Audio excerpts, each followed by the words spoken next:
Attention, your wristwatch has malfunctioned. This entryway is temporary and will disappear in 10 seconds. Move! We don't know what's down there! Now! 8 seconds. 7 seconds. 6 seconds. 5 seconds. 4 seconds. 3 seconds. 2 seconds. 1 second.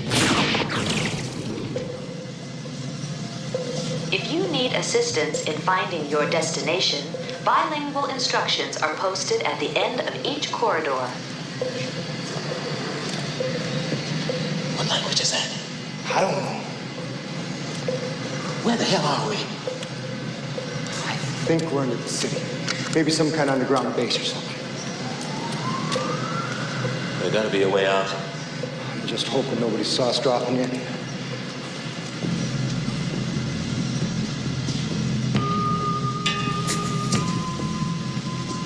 Operation Steel Fist has been a complete success. All security stations stand down to operational Right. function. We have eliminated the terrorists. Okay. We got them. We wiped them out. All right. It's a win, man. They got to meet the A-team.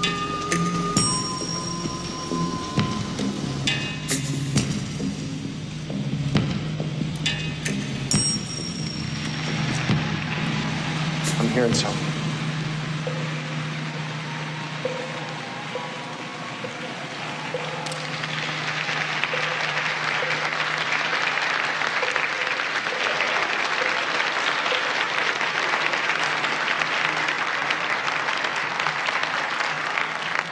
Our projections show that by the year 2025, not only America, but the entire planet will be under the protection and the dominion of this power alliance. The gains have been substantial, both for ourselves and for you, the human power elite.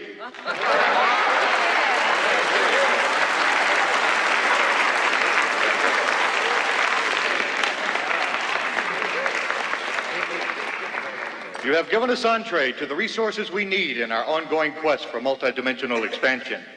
And in return, the per capita income of each of you here tonight has grown, and this year alone, by an average 39%.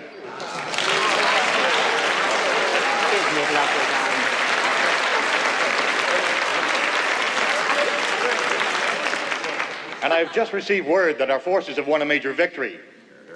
The underground terrorist network has been destroyed here on the West Coast. We are off crisis alert. The situation is normal again. How you doing, boys? I didn't know you'd been recruited. Welcome aboard. Earth is our stepping stone for a You know you boys really should have dressed for the party now you can afford it. And this is also very symbolic because you have to ask yourself, how does the very small elitist group of people have all the money and in fact year by year wind up getting more money, more control, more power, and the rest of the people get less power, less control, less money. Things get worse and worse and worse for the average person. This party is highly likely a very unique and correct description of how things are actually run in this current reality we experience.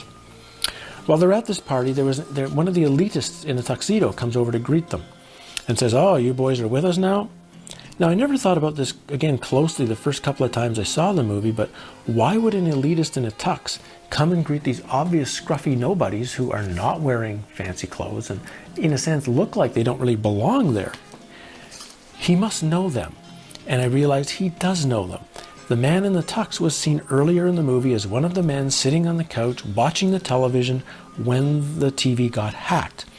And he was discussing how the hacker was crazy. The hacker was saying something wrong.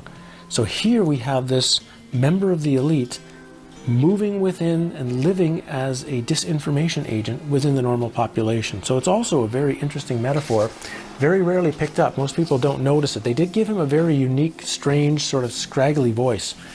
And it's through the voice that you can tell, and I think they chose an actor with a voice like that as a way of hopefully the audience making the connection that the character we see twice in the movie is the same person. And this is the moment when Piper shoots her.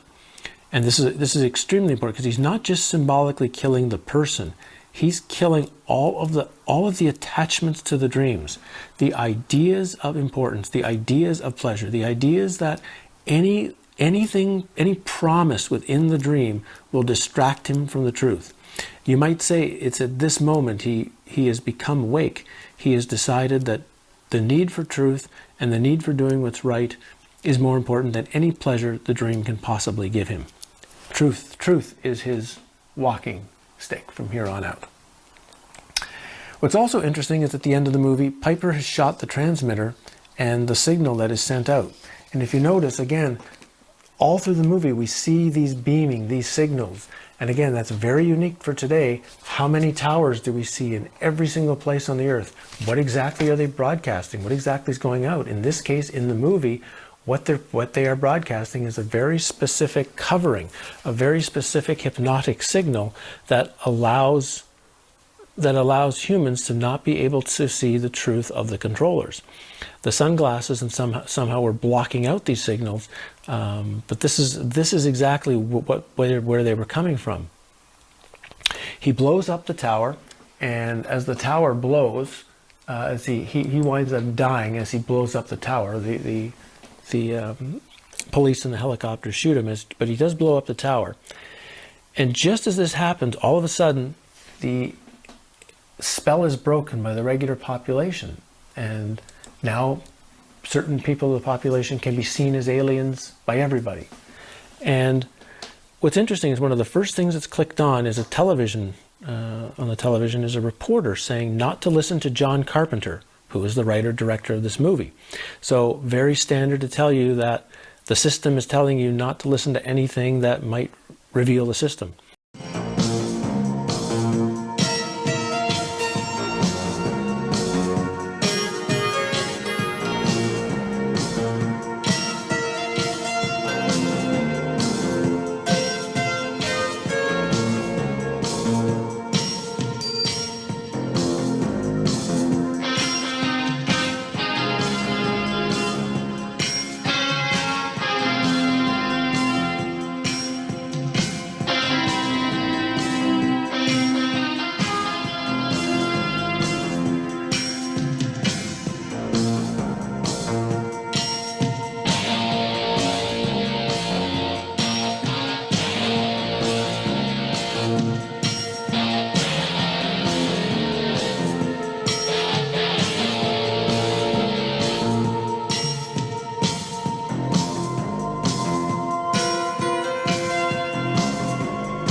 They Live was a movie I made towards the end of the 80s, and I was reflecting on a lot of the values that I saw around me at the time, mainly inspired by Ronald Reagan's conservative revolution. There was a great deal of obsession with greed and making a lot of money, and some of the values that I grew up with had been pushed aside. So I decided to scream out in the middle of the night and make a statement about that. And They Live is partially a political statement, it's partially a tract on the world that we live in today. And as a matter of fact, right now, it's even more true than it was then. We are manipulated by a lot of media around us. We are consumed by consumerism. The 80s never ended. They're still here. They're still on Earth exploiting us. We just need the glasses. No, we do. More than ever.